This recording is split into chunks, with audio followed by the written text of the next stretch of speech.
and welcome back to my channel. My name is Lowndes. This is my husband Jeff. Hello. And we are so glad that you are here. If you are new to this little community, please make sure you hit that subscribe button down below and ting that bell so that you don't miss any notifications of our future uploads. We took kind of an extended time off through the holidays and into the new year, but we're back and we're really excited to just share more of our family life with y'all. So if you just stumbled upon this video, as you can see by the title, we have a 6-month-old baby. Well, she's like 6.5 months now. Linnea, she is our first. She is the best. And we've just been doing these update videos every few months just to encourage any parents, soon-to-be parents out there with just some of the things we've experienced, some of our favorites, lessons, and yeah, kind of where we're at with everything. So I love watching these videos and I hope you do too. And if you do, make sure you give it a thumbs up and be sure to share with your friends. Linnea Jean turned 6 months old on January 28th, which is crazy, half a year with our little babe. And yeah, just some milestones that we've hit. The big one since our last update, which was our 4-month update, is introducing solids. So we started with, you know, the little bit of rice cereal, and now we're doing purees. Most of them I'm blending at home using boiling. We also got a steamer and then a food processor. Of course, there's tons of store-bought baby food. We have bought prunes, for example, because one thing we didn't know with introducing solids is that those little babies get so constipated when you introduce them. So well, they can. They can, yeah. So I think most of our friends experience that. We experienced that with little Linny. Poor thing. So we probably went a little too thick on the puree, a little too early. Yeah, so she had to have a suppository in the beginning, but our pediatrician was super sweet about it, said, you know, it is common, it does happen. So right now with the feeding schedule, we try to introduce prunes like every few days back into the schedule, and that seems to kind of help her system stay regular. Along with that, which is a good growing thing, but also a hard thing for mommy, is she's nursing less. I'm gonna talk about my schedule, our schedule, a little bit later in the video, but essentially I'm just nursing her less since she's getting solids. She wants solids. Sometimes what can happen is as they start to eat solid foods, right, they're getting food in a spoonful, they're eating it faster, that the idea of nursing for mom, which takes a lot longer, isn't as appealing to them. They get frustrated. They then nurse less, then you produce less. So we've got a good balance of both right now, but we are still nursing along with the food. Yeah, it is hard though as you time, you know, how much your supply of there is, and then like with the solids. But it has allowed us to get out more too. Like we're filming this in San Diego right now, and we're taking a two-day trip down here. And that's, I don't know, I think this is probably one of the first times where we've really fed her on the go more, and some of her meals have just been solids, which we started doing a week or two ago. And so that's been it's been so life-giving for us to feel a little normal again. Yeah, that's been really good. Yeah, of course some people do still nurse on the go. I wasn't as comfortable with that, so the idea of giving her a solids lunch versus like nursing her in the park during our picnic today, it just kind of makes us feel like we can go a few more places and just be comfortable. Yeah, it's nice. And just a little bit easier for our family. So that's been really fun, and she loves food. So you will see clips at the end of this video when I kind of do the little montage reel, but she has been loving solids and wants to grab the spoon and gets like really excited. So that's been fun too, to just see her like get excited about food, which is a very good thing. Favorites, yes. Okay, so I've got some things back here to show you guys. So with the food, I have been loving these glass Pyrex storage containers. I like doing kind of more bigger batches of food. They sell those individual glass ones for like the little tiny like individual feedings.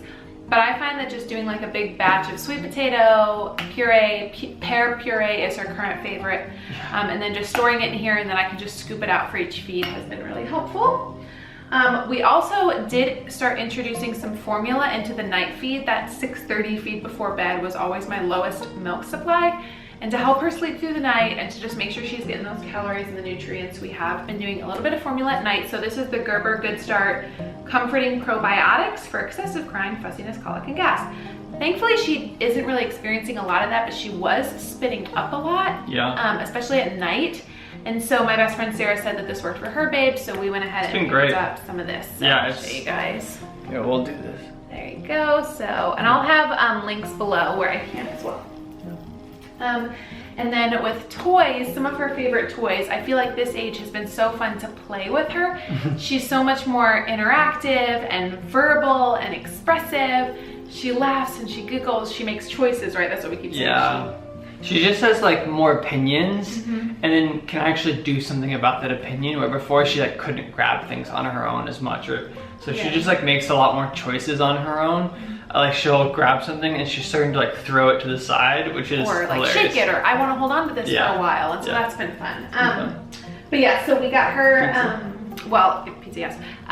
My best friend Sarah got her these Mushi stacking cups, which come with like a whole tower, but she loves playing with these. It's also fun because then they're cups, and our baby loves cups, so these are really fun for her. She is still kind of starting into that teething phase, so the soft, crinkly toys that she can suck on, because I kept finding her sucking on ribbons and fabric and baskets and like anything kind of cloth. So these kind of crinkle teethers that are, they're teethers, but they're also kind of a soft material she really enjoys. Yeah. And then the other teether, of course, she really likes is the raspberry. I tried to get her on this much earlier and she did not like it, but now I think that she's got a little bit more dexterity. She doesn't suck on it like a pacifier, but it's got all of these. Yeah, she chews on it because it has all the little bumps on it that I think really she enjoys on her gums.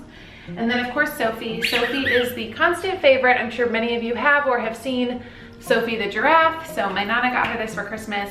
My mom, her Nana got her this for Christmas. And yeah, so we love Sophie. Sophie's always on the walks with us. And the funny thing is she usually holds her upside down and chews on the feet. And then the last little favorite toy are these pins. They actually come, I'm sure there's footage of this, in kind of this like cool little bell rolly, like a circular, like it's a half circle. It's a bowl that the pins sit in, but it also makes sounds. So if you roll it around, it kind of makes this bell sound, little bell inside. And so these pins, she loves to grab them and hold them. They also have a little bit of texture on them, so she will suck on these as well. This is definitely the age of everything in the mouth, so all of her toys end up there. Yeah. And then one thing that was kind of unexpected that I really feel like has been such a lifesaver for me and just bringing comfort to my little babe is one of these big kind of like stroller suits, pram suits. It's not a total snowsuit because it's not like water resistant. No. But my best friend Sarah, her birth mom, Mary Beth, one of our really good friends, sent this to her for Christmas. And she was like, I know you live in LA. They moved recently from Southern California up north. And she's like, but it was just too cute to pass up. But this, because because it has the little over mitts, because it already has the feetums on it in the hood, if it's really bitter cold at night or chilly on a night walk, instead of worrying about socks and the booties, which she ends up kicking off on walks, making sure her hands are warm, having the hat, having the jacket, this is literally just like everything all attached in one suit. And we can just slip her into this and put her in the carrier, and she's super cozy warm. We know all of her little hands and feet are warm, and yeah, I didn't think we'd be using it as much as we have, but it's a lot. And of course the little ears are darling, and she really loves it. And I don't worry about her because I know that she's fully covered and warm. So I know we live in Los Angeles, but we're freeze babies. Yeah, and when it gets down to 50 degrees is cold, especially for a baby outside at night. So yeah, those have been just some of our favorites in this little season, this little 6-month season. So another big thing which we touched on in our last update video that we were just sort of starting to step into is sleep training. Yeah. Which has been my husband's domain. I don't know if we actually mentioned it around 4 months. Maybe we were thinking about it. We were thinking about it, I think, yeah. But yeah, we ended up doing the Ferber method, which I don't know. To me, it's like the same as a lot of the other methods that you kind of stagger out. You let them cry for 5 minutes, 10 minutes, 15 minutes, something like that.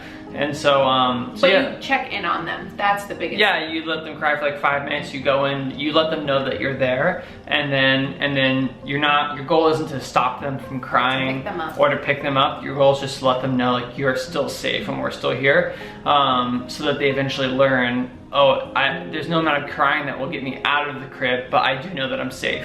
And mommy and daddy are here. Yeah, and it was great. It was hard. Like everyone said, it was only a couple nights that were really hard, and then Linnea learned so quickly and started putting herself to sleep. And there's been some hard nights since then. You know, it's not like you do it for a couple nights and you're good forever, but man, she learned how to put herself to sleep so quickly, and we went from having to hold her for 30 to 40 minutes for her to go down near the end. To us, like just having a little routine, a 10-minute routine, putting her down, and then she most of the time just goes down right away. So it's been an awesome experience, and it's been so helpful for us as parents to feel like that's a lot less of a stressful experience for us now. Yeah, and I think the biggest thing with Lenny was she would struggle during day naps. She did pretty good at night, but the biggest thing was to get her to fall asleep, she had to be honest. We had to rock her, hold her, and with sleep training, for us, thankfully, because we had a baby that slept through the night, it was more about getting her down and letting her fall asleep on her own, which the sleep training kind of allowed her to figure out how to do of, okay, I know that even if I'm awake, because you usually put them down, they're awake, I can kind of find a comfortable position, find my passy, and fall asleep on my own. And thankfully she could do all of those things by the time we sleep trained. So one of the things we kind of waited for was, can she find her passy?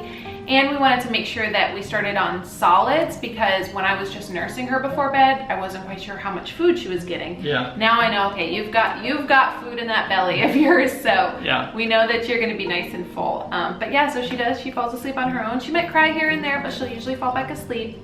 Yeah. Sometimes we'll do one feed in the night, but other times she'll sleep through the night. And another big thing is the naps. It's really helped her with the day naps. She's napping right now, so we've got better consistent kind of 2 in the crib naps a day, anywhere from like 30 minutes to 2 hours in that afternoon one. The morning one's usually 30 minutes to an hour, and yeah, so that's just been really, really great for all of our family to be getting good rest. Yeah. That's what you have to remind yourself, is it's for your baby too. Like, it's for them to get that good rest, for their brain to develop, and yeah, so that's been a gift. Thank you for taking the charge on that. I'll link the Ferber book down below. It's a really great resource. I would say treat it like the What to Expect books. You don't need to read the whole thing, but there's tons of different chapters on different types of issues, topics, routines, as your baby is born through like teenage years almost. So yeah. Speaking of kind of naps and things, our current schedule, I'm gonna put like a little kind of thing here so you guys can see it. I haven't necessarily included this, but I know this can be helpful. Again, every baby's different, but this is something that's working for us. So we wake around between 6 and 7 a.m. Some days she's at 6. I would say most average is 6:30, 6:45. Some days we have to wake her up at 7. The weekends. It's like she knows that it's a week, right? I think she only does it on the weekend. She's like ready to sleep in. She's ready to sleep in. And so we do a nursing feed then, and then we play. We put her down, depending on when she wakes up, between 8 or 8:30, and then she usually takes about an hour nap. At 9:30, we do another wake, eat, and play. This time we're introducing a little bit of a solids breakfast, and then I nurse her for a little bit, and we play until we leave for our walk. So around like 10 to 10:30, we usually go on a walk, and I will take her in the stroller around our neighborhood. We go to the fountains by our house, we walk around, and she'll usually fall asleep as her second nap on the walk. We come home, we have lunch with Daddy, usually. She has her solids lunch, and we play for a little while before we put her down for her kind of bigger, longer afternoon nap, which goes from like 1:30 to 3:30. At 3:30, another wake, feed, and play time. At that time, I've been trying to just do a bottle of milk for her, a bottle of my milk if I have it. Sometimes I'll nurse a little bit and then give her a little bit more milk. It just kind of depends on the day. And then we usually don't necessarily do, I mean, we'll sometimes do like a little 20-minute playtime on the couch while I'm getting ready, or if I have to do something around the house. And then around 4:30 every day, I usually meet my best friend Sarah and her little boy out for a early evening carrier walk. And that is, again, usually around the neighborhood. Sometimes Mama will sneak out and we'll go to the beach, or we'll go see beach at sunset, or I'll kind of drive us somewhere. I'm trying to do that more with that walk. I want to kind of do these wherever Wednesdays where Mama and baby go wherever, just to like get us into a different environment and new scenery, so we're not seeing the same things every day on our walks. And then we come home around 5:30 and have some family time, dinner, bath, then dinner. We usually bathe her, then feed her. I know as she gets older and messier, that might change, but right now it works for us. And then usually around 6:30, we do our bedtime routine. And so that's where we're at right now. It's been working great. Yeah, it's been so nice. And she loves a bath every night, so we've been doing that, and that's been really fun. Fun family time. Yeah, she loves the bath, which I'm grateful for. I know that could change in the future, but right now she's loving them. So yeah, we've had a lot of really good memories, lots of road trips. This one I think has been really good and encouraging me, like, babe, we can get out, we can do things. Yeah. My anxious, protective, pandemic mama bear instincts, I think, prevented me from feeling safe for a while. Yeah. We went to Palm Springs, we went to Sacramento, we were here in San Diego. All the videos will be linked below. That's been really fun. I think we've also just been getting out a little bit more around town, running errands some days, going to another big park, Kenneth Hahn, by our house in Los Angeles. If you're in Los Angeles, the Kenneth Hahn Park is really amazing, really good walks, really incredible views of the city, and parking is free Monday through Friday. She's starting to step. Yeah, the stepping's so cute. I think she'll be I feel like she'll be walking before she crawls, because she like hates being on her belly, and we always try to have tummy time, but she loves standing, and she loves like when we kind of hold her up by her armpits and then like walk with her, and she's already like standing on her own against a couch or wherever for I don't know, like 5 minutes at a time. So that's been so much fun, because she also just giggles and laughs whenever she's walking, because she can like go places kind of on her own. So that's been a lot of fun. Yeah, it's been fun doing the carrier walk. She can just see so much further, and she just gets so much more excited to be out. Yeah, so we're looking forward to going out more, going on more family adventures. Obviously as things become safer and open up a little bit more, like I'm just looking forward to the first time that we can go to a restaurant as a family and feel safe. That would be nice. Like I just always dreamt of that. It sounds like small beans, but yeah. The last year, these small beans moments are what we've been looking forward to, like taking her to TJ Maxx and Target with me, like all these things. And then hopefully as our parents get vaccinated, they can come and visit, because it's been really hard to be away from family. Yeah. Yeah, it'd be really nice to see them. Yeah, it'll be really nice for her grandparents to just be around again. And of course, all of our community and friends too, as they start to get vaccinated and can hold Lenny, because we kind of miss that. You know, it's been something to grieve, is seeing all of our friends hold her in those early days. But we know that there's lots of life ahead, and she's got lots of people who are so ready to snuggle her when it's safe again to do so. Yeah. So yeah, hope you guys enjoy some clips. These videos do tend to be longer, but I hope that you enjoy some of these updates, that anything was helpful. If you have any tips, 6 months, encouragement for moms, anything that you're like, oh, you should try this, whether it's a toy or a food or I don't know, anything, please leave them your recommendations in the comments below. I really just want this to be a great resource and place for mamas and mamas to be to come and just help each other out, because we all need each other, especially in these times. So thanks so much for watching. Thanks. And we will see you in the next one. Bye.